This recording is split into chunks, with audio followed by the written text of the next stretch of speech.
Yesterday, we talked about the empty market, why a Christian action thriller is a smart business bet in 2026. Today, we're doing something most filmmakers hate. We're talking about the money. Most creators treat their film's finances like a secret. They want you to see the art, but they don't want you to see the exit strategy. That's a massive red flag. If you're building a startup, you have to show your partners exactly how they get their capital back. In this deep dive, I'm breaking down the Payback Line, its transparent list of who gets paid, in what order, and why I, the director, am at the very bottom of that list. If you want to move from dreamer to founder, you have to lead with the math. Imagine a vertical waterfall. The money flows from the audience at the top into the first basin. That basin is the store rent. Before I can pay an investor for an actor, the stores, theaters, streaming platforms, and international distributors take their cut.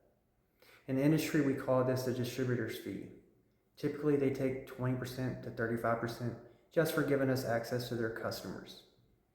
Along with that fee comes marketing, the money they spend to tell people the movie exists. As a founder using our one-room model, my goal is to keep this basin as shallow as possible.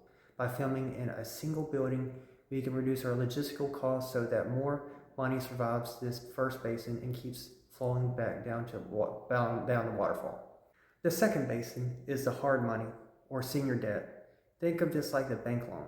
If we borrowed money against a government tax credit, basically a coupon for filming in a certain spot, that lender is legally first in line for repayment. This money has interest rates and strict deadlines. A lot of films die here because they borrow too much and the interest eats the project alive.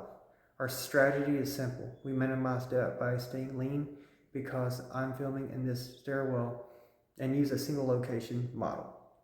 Now we reach the most important part of today, the investor's payback line. In the model, we use the 120% rule. If an investor trusts me with $10, they don't just hope for a profit. They are in prioritized line to receive every cent that comes until they have their $10 back, plus an extra $2. The kicker, for their risk, investors get 100% of the remaining revenue after the store rent and debt are paid. They aren't waiting for net profits that might never come. They are receiving the very first dollars of the actual profit. Why do I do this? Because I'm a fiduciary. I view their capital as a sacred trust. By putting them in front of my own paycheck, I'm proving that this is a professional venture designed for a return, not a vanity project. Once the investors have their 120%, the money reaches the teammates or the deferments. Because we are starting with $0, I will be hiring world-class professionals who are willing to take a lower rate upfront in exchange for a prioritized spot in this waterfall.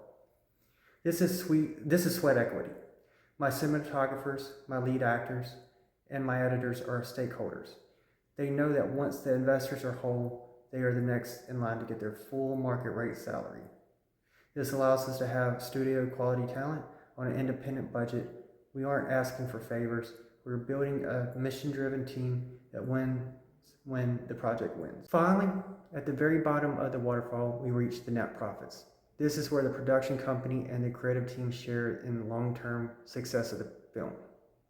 Being honest about this payback line is how you build a real film business.